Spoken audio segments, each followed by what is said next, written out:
Bodies of the same masses, दो body है, body number one, body number one, body number two, इनका दोनों का क्या मास समान है, मास मतलब वजन समान है। ओके, आगे बोला उसने placed of the height 1 and 2 h, यानी कि एक की हाइट h है, इसकी हाइट h है, इसकी हाइट h 2h है।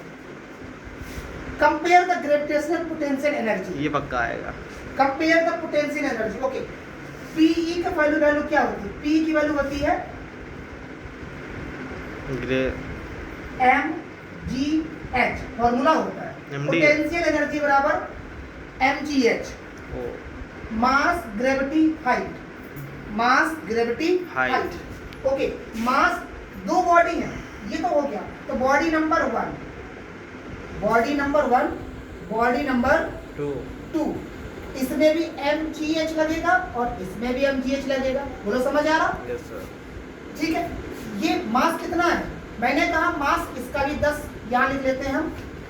बॉडी नंबर वन का मास 10 kgf है, कितना है? 10 kgf। और बॉडी नंबर टू का भी मास 10 kgf ही है, क्योंकि सेम है 10 kg। ओके, तो 10 kgf और 10 kgf। इसकी हाइट कितनी है? 1 है, इसकी हाइट कितनी है? 2 है। ठीक है, इसकी हाइट कितनी है? 1 है और इसकी हाइट कितनी है? 2 है। अब देखो 10 kgf आपस में कैंसिल करो तो रेशियो बनाना है, कंपेयर कर रहे हैं, रेशियो बनाते हैं। तो क्या बना? h बराबर 2h, क्या बचा? 2h बचा। तो h बन जाए h का काटो तो 2h से कटेगा, तो आ जाएगा 1:2, 1:2। सीधा सीधा आंसर, कुछ नहीं है, कुछ करना ही नहीं था इसमें।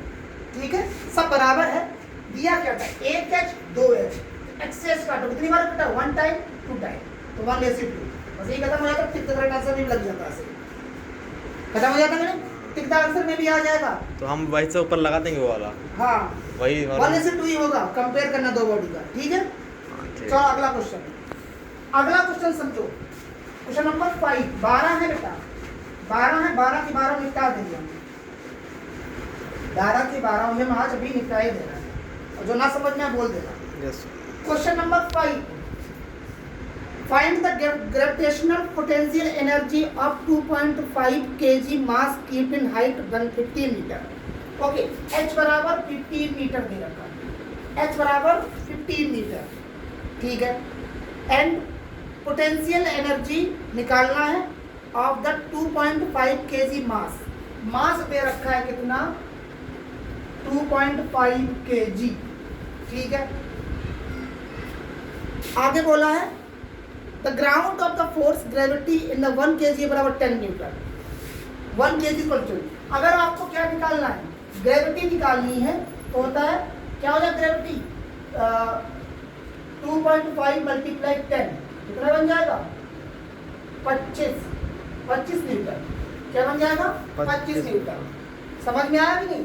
और अब क्या निकालना है? फोर्स वर्क निकालना है, W बराबर F इंटू डिस्टेंस, डिस्टेंस ही हाइट कहलाएगी। 25 न्यूटन मल्टीप्लाई 15 मीटर, 15 75 की 5 हासिल गया 7, और 15 दूनी 30 और 7 37, 375 किसमें आएगा बेटा? न्यूटन, जूल में, क्योंकि न्यूटन मीटर क्या है? न्यूटन मीटर, अब बेसिकली हम बोल सकते हैं जूल। बोला समझ आया कि नहीं? बोला समझ आया कि नहीं? ग्रेविटी बराबर क्या हो जाएगा? ये ग्रेविटी बराबर 2.5 मल्टीप्लाई 10, 25 न्यूटन। ठीक है ना? मतलब कि ग्रेविटी यहाँ पे वहाँ पे 10 लगाना ही है। हाँ, मतलब उसने क्या बोला? मास 2.5 kg था, और उसने किताब में दे रखा है कि ग्रेविटी मास 1 kg बराबर 10 न्यूटन, यानी कि ग्रेविटी में जो मास करोगे 1 kg में 10 न्यूटन है। तो कितने kg था?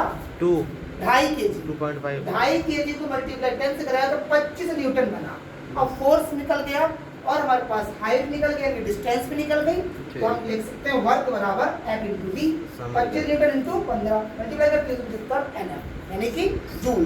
समझ गया। Question number 6,